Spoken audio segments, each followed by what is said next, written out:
আসসালামু আলাইকুম ওয়া রাহমাতুল্লাহি ওয়া বারাকাতুহু। সম্মানিত প্রিয় দর্শকবৃন্দু, প্রতিদিনের মতো আজকে আপনাদের সামনে হাজির হয়েছি খুবই গুরুত্বপূর্ণ একটি মাসালা নিয়ে।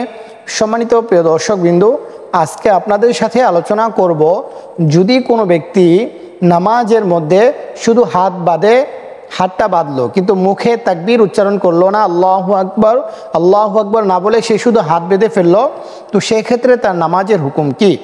তো সম্মানিত প্রিয় দর্শকবৃন্দু, মাসলাটি খুবই গুরুত্বপূর্ণ। প্রত্যেকটি মুসলমানের এই বিষয়টি অবশ্যই জানা থাকা দরকার। তো সম্মানিত প্রিয় দর্শকবৃন্দু, নামাজের মধ্যে হাত ওঠানোটা হলো সুন্নত, কিন্তু মুখে তাকবীর বলা, আল্লাহু আকবার বলা এবং আল্লাহু আকবার শব্দ বলাটা এটা হলো এমন একটি ফরজ, যদি কোনো ব্যক্তি আল্লাহু আকবার না বলে শুধু হাত বাঁধে তাহলে সে নামাজেই শরিক হলো না। অর্থাৎ আল্লাহু আকবার বলার মাধ্যমে, তাকবীর বলার মাধ্যমে সে নামাজে প্রবেশ করে। যদি কোনো ব্যক্তি নামাজে প্রবেশ করার জন্য আল্লাহু আকবার শব্দটি না বলে, তাকবীরে তাহরিমা না বলে, শুধু হাত বাঁধলো, আসলো কিছু না বলে হাত বেঁধে ফেললো, এরকম অবস্থায় তার নামাজই হবে না। কেননা আপনি যদি গাড়িতে ওঠেন তাহলে গাড়ি চললে যে কোনো জায়গায় যেতে পারবেন, কিন্তু গাড়িতেই উঠলেন না বা যে কোনো ঘরের ভিতর প্রবেশই করলেন না, তাহলে তো আপনার ওই ঘরের ভিতরে যাওয়াই হলো না।